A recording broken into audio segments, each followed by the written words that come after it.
One of the biggest highlights for my life, I've been to a lot of places. I love going places, just seeing racetracks, Laguna Seca, Imola, Nürburgring, Spa, all this place. I'd just like to go there to see things. But one place that I'd always wanted to go was the Isle of Man, to go to the TT. I've been a stunt rider, I've raced motorbikes myself. Considering myself okay on a bike, I'm not the best, but to go to the TT was just like a bucket list, and just to see it in your own eyes. So in 2016, myself and a guy called Chad Nailon, who's a pit reporter and a commentator for V8 Supercars and stuff like that, we both thought we'd tick the list, and we went there, borrowed a motorbike, he jumped on the back, and we spent the week chasing the TT around. And to get there, you have to go either via Liverpool or London. You can either take a ferry or fly in. It's just an amazing place. The Isle of Man, it's part of the UK, but it's its own little country, really. It's got its own passports, its own currency. They've got Manx pounds, Manx passports. They speak Manx language. But the race itself is over 100 years old now. It's on the roads. They do over 300 kilometres an hour in sections where you just couldn't even fathom what speeds they're doing. But to be there and witness it firsthand, to stand on Glencathry Road, which is the main straight where the start finish is, and see the bikes come past flat out, past the old sign, like the scoreboard where the local scouts go out there and put the times up. It's just a thing in itself, but it's like beautiful English countryside everywhere you go. There's like churches where they were sitting there having cups of teas with motorbike or a sidecar flying past. I've seen a lot of interviews and people talk about the Isle of Man TT, and sometimes it comes across a little bit negatively, and people go, oh, that's where they go to die, and this and that. It's not. To me, I went there in 2019 with a mate of mine from Los Angeles who's a Hollywood stuntman. He's a motorbike stuntman, a car stuntman. His name's Tom McComas. He's crazy. He went there with me, and he just said the exact right words. He goes, these guys are like warriors going to war. You know the risks. You go into war, you're going to win.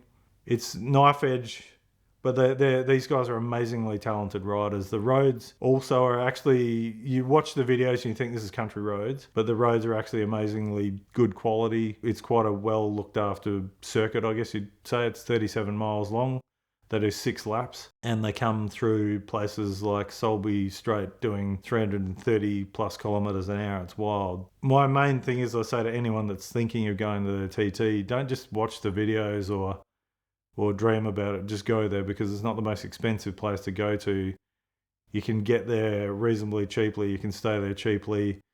You go there as a group, team up, and experience it for yourself, because for me, going there, I went there in 2016 to tick it off the bucket list, but then I was lucky enough to get some work in the UK, being a dual citizen in 2017 and 18. So I went in 2017, and I was in 2018, and then I was in North Carolina in 2019. So I went, screw it, let's go to the Isle of Man again.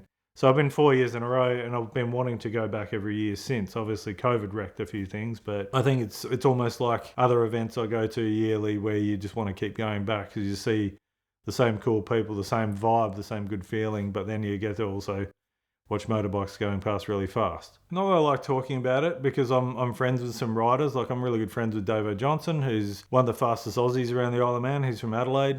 Totally crazy guy. Awesome, life of the party. And there's been, I'd say, tragedies.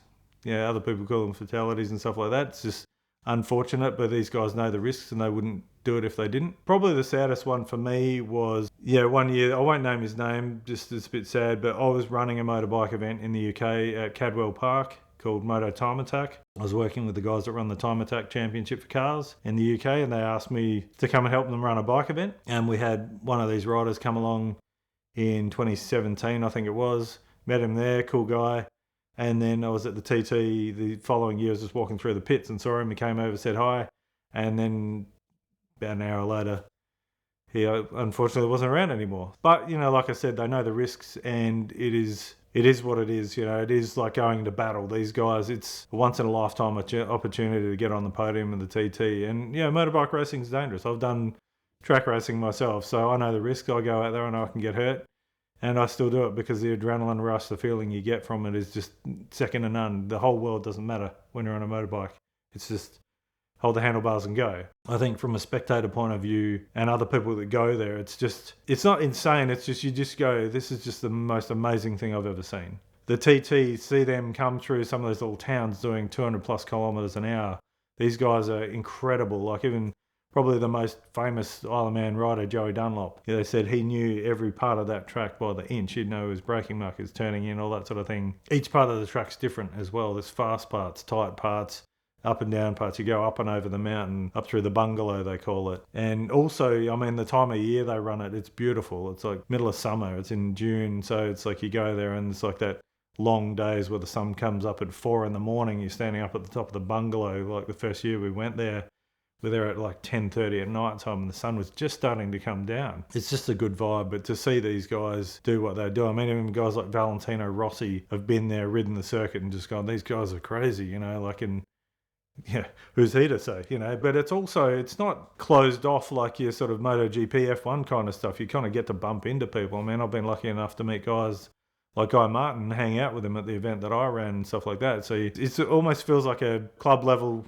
race event. But then you go, no, this is the Isle of Man TT. This is the be all and end all of road races. So, there's big Irish road races and stuff like that. But I think the TT is kind of the top that they'll go for. And if you get to that level, you've reached godlike status on a bike.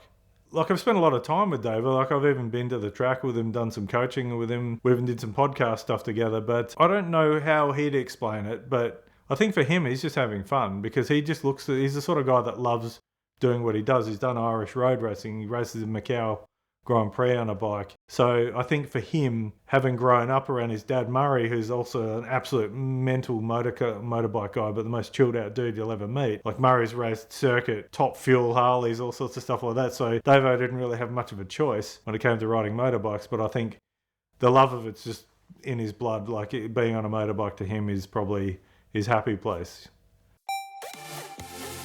Auto Tempest is the best way to search for your next car because they compile all the results from all over the internet, all the major listing sites into one place with one search. We've always loved them for that, but it's getting even better because they're now beta testing their new simple search, and you can access that right now by using the link in the description below or the QR code on your screen. So gone are the days of endless drop-down menus of year, make, model, trim, all the things, unless you want to, because it is still there. But now you can just type in one simple search string and let Auto Tempest do the rest. We've always loved that Auto Tempest lets you get the results from everywhere without having to go to each site and search for the same thing over and over again, but now they're making it even easier with their simple search. So check them out now to thank them for their support of VINwiki and find your next car on Auto Tempest.